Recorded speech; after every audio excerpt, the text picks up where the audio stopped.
The ASAE is all about excellence in association leadership, and I'm talking to the association's Greta Kotler and Marian Tong. Greta, you're from the Centre for Association Leadership, and your colleague Maria looks after the Chinese side of that organisation. First of all, tell us about the association itself. The ASAE, the Center for Association Leadership, is about a 70-year-old organization. We're predominantly a U.S. organization, but we're very much trying to change that. We have 21,000 individual members from 11,000 organizations. We have members in 70 countries around the world. Now, one of the important things that our members do is plan meetings. All of them plan meetings, so I think being here at ICA is a wonderful, wonderful opportunity to share some information. Now, Maria, from the China side, what's the growth been like within this particular association over the last few years? Oh yeah, China's associations are facing a big evolution nowadays because the government tends to give more power to the associations to, let them grow sustainably. So Chinese associations are facing many challenges and opportunities at the same time. I would say this is just the new era for associations in China. That's really exciting. So, talk us through the strategy going forward for your association, to take it into the future. What are the main elements you're focusing on? Well, the main elements we're focusing on is make sure that we're ahead and helping our members move forward into the future. But some of the things that we're seeing, one is the whole issue of globalization. We find the U.S. associations, many of them, and many more than in our last study, are really doing work outside of the U.S. And I think it's about 37 or 40% of our organizations are now doing some meetings, maybe 1 to 5 meetings outside of the U.S. So we're trying to help them stay focused and provide the resources that they need. But we're also focusing the same way as everyone else on the mobile, on all the technology, on, the different membership models. I think that's an issue for associations around the world. We've been a stable group, and now with all of the demographic changes, mobile, technology, globalization, we have to do things very differently.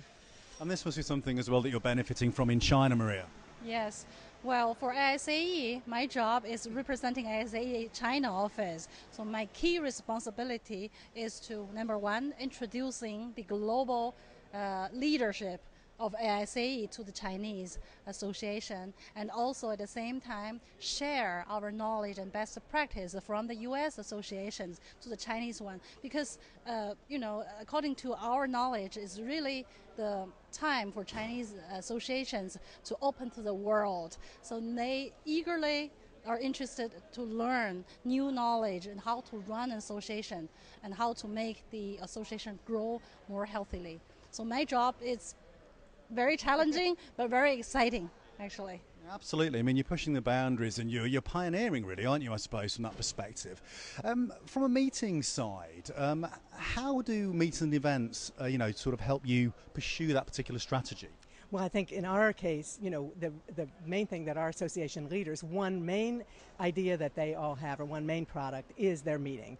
Their meeting is very important, and we even find in an economic downturn, if some meetings get canceled someplace in other sectors, association meetings do not get canceled. It's the bread and butter. It's the way they bring their members together. So all of the associations we work with do their own annual meetings, and many of them do many more meetings. We ourselves do about 80 education and learning programs. I think that's the other thing in the meetings is about education and learning, and that is a major role that associations play.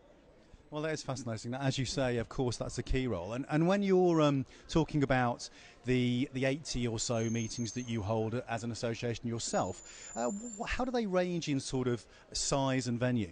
Well, probably our largest meeting is our annual conference, and it's about 6,000 people, and then we go down from there to 500, 100, et cetera. But I think when you look at the associations that we work with, we're working with huge associations that have very, very large congresses around the world.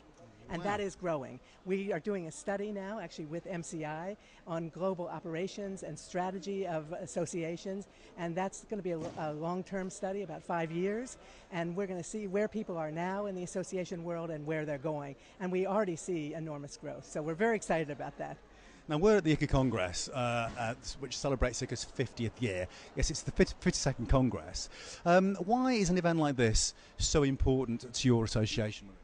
To Chinese association, you mean?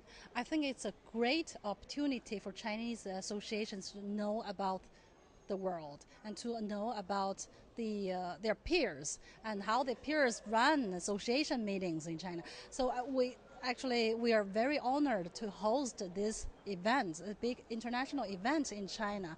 And for me, I think it's a great opportunity to learn.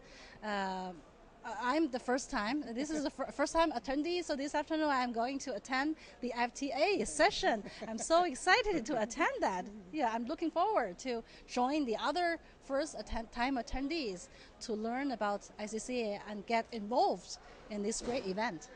Sounds wonderful. And finally, all these events you hold across the globe, with the goalposts moving all the time, what key challenges are facing you with respect to organising all those events? Well, I think that's one of the reasons why we're here at this wonderful meeting. I think it's to develop the partnerships with the convention centers, with the venues. I think we have a lot to learn from each other, and just the way business is done in one place is different from the way business is done in another place. And so we really look to the convention centers, to the congresses, to the venues, to everyone who works in this industry to build partnerships and help us all do it better. So we're delighted to be here and looking forward to a wonderful time to learn.